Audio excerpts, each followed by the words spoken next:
हाकतरते जत हास्तेबाय बाक्सा 26 जानुवारी सालमारिओ सालचिबाय हांखरनि सदर बिलुनिया विद्यापीठ मिनि स्टेडियाम पालाइजाखा फिल्डसनि चिबा लुकुराइजा साल फासाल फुंनि दामचुको तामा जरा हाकतरनि बानाति सावै रेखा मन्त्री शुक्लाचरण नुवातिया आसलो नाइथक पान्दानि बिसिंतै फिल्डसनि चिबा लुकुराइजा साल पालाइजाखा मन्त्री शुक्लाचरण नुवातिया केन्द्रतै हास्ते हापांनि गोबांमा स्किमनि सामुंबुतां रंनतयै सावै खोनारका मन्त्री कक साबैमानि यागल विद्यापीठ मिनि स्टेडियाम सेंगिर जाखा रोसापमं मुसामुं ते जुदा जुदा फुनुक मुंराव आसालनि पान्दाव नारवाय इंगै मानजाखा मन्त्री शुक्लाचरण नुवातियानो कारिबो हांखरनि पुलिस सुपार अशोक कुमार सिन्हा नखबै ते कुबनि नारवाय अक्रार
संविधान नागरिकদের এই বিরাট অধিকার অর্পণ করার কারণে আমরা প্রতি বছর এই দিনটিকে প্রজাতন্ত্র দিবস রূপে পালন করছি।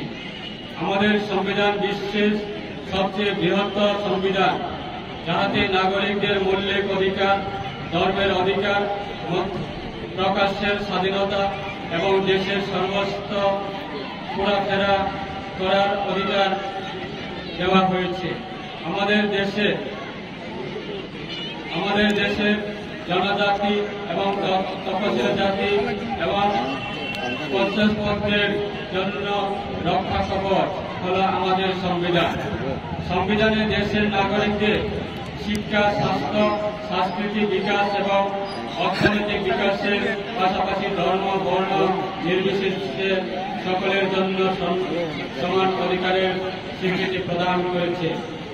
প্রকৃতপক্ষে আজ আমরা প্রজাতান্ত্রিক ভারতবর্ষের নাগরিক।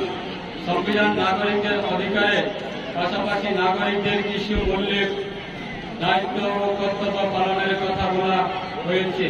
সেগুলি পালন করার মাধ্যমে আমরা আমাদের অধিকারগুলি ভোগ করব এবং সংবিধানকে মান্য করব।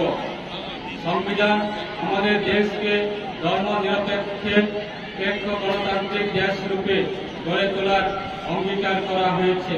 আমাদের সংবিধান বিশ্বের বৃহত্তম লিখিত সংবিধান, যার সুপরিবর্তনীয়তার দিক যেমন রয়েছে তেমনই কিছু ক্ষেত্রে সংবিধানের সংশোধন অতি সহজ লভ্যনীয়।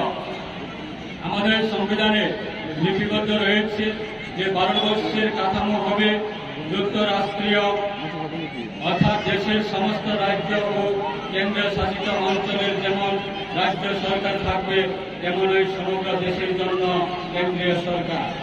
বীর জওয়ানদের যারা ভারতবর্ষের অখণ্ডতা বজায় রাখার জন্য অত্যন্ত প্রহরীর কাজ করে যাচ্ছেন। আপনারা সবাই জানেন যে দীর্ঘ 200 বছরের ব্রিটিশ নাগপাশ থেকে মুক্ত হয়ে 1947 সালের 15 আগস্ট আমাদের দেশ স্বাধীনতা লাভ করে। কিন্তু স্বাধীনতা লাভের পর যে প্রশ্নটি দেশের নেতাদের সামনে আসে তা হল আমাদের দেশ কিভাবে পরিচালিত হবে, তার জন্য লিখিত কোনো আইন প্রণয়ন করা। সেই লক্ষ্যকে সামনে রেখে ডক্টর বি আর আম্বেদকরের নেতৃত্বে গঠিত হয় গণপরিষদ এবং এই গণপরিষদের উপরেই দেশের পরিচালনা করার জন্য সংবিধান রচনা দায়িত্ব বর্তায়। 1949 সালের 26শে জানুয়ারি গণপরিষদ কর্তৃক রচিত সংবিধানটি দেশবাসীর তথা জাতির উদ্দেশ্যে উৎসর্গ করা হয়। সেই থেকে প্রতি বছর আমরা এই দিনটিকে প্রজাতন্ত্র দিবস রূপে পালন করে আসছি। প্রজাতন্ত্র শব্দটি অক্ষরিকভাবে শ্রুত হলেও এই ব্যাপকটা অসীম। প্রজাতন্ত্র মানে প্রজাদের তন্ত্র বা শাসন।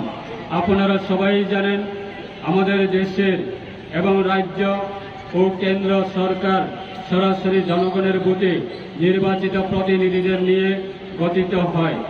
এমনকি গ্রাম পঞ্চায়েত, নগর পঞ্চায়েত এবং মিউনিসিপ্যাল কর্পোরেশনের জনগণের ভোটে নির্বাচিত প্রতিনিধি দ্বারা পরিচালিত হয়। এক কথায় দেশের সমগ্র শক্তির মূল উৎস হল জনগণ। এছাড়া রয়েছে যুগ্ম তালিকা, যাহাতে উল্লেখানুসারে উভয় সরকার আইন প্রণয়ন করতে পারে। শুধু নাগরিকবৃন্দ প্রজাতন্ত্রের স্বীকৃতি 70 বৎসরের আমাদের দেশ ভারতবর্ষের শিক্ষা ও সংস্কৃতি, স্বাস্থ্য, পানীয় জল, বিজ্ঞান ও প্রযুক্তির, মহাকাশ গবেষণা, ক্রীড়া, কৃষি, পর্যটন ও প্রতিরক্ষা, দরিদ্র বিমোচন এবং বিদ্যুতায়ন, যোগাযোগ ইত্যাদি ক্ষেত্রে উল্লেখযোগ্য কীর্তি স্বাক্ষর রয়েছে।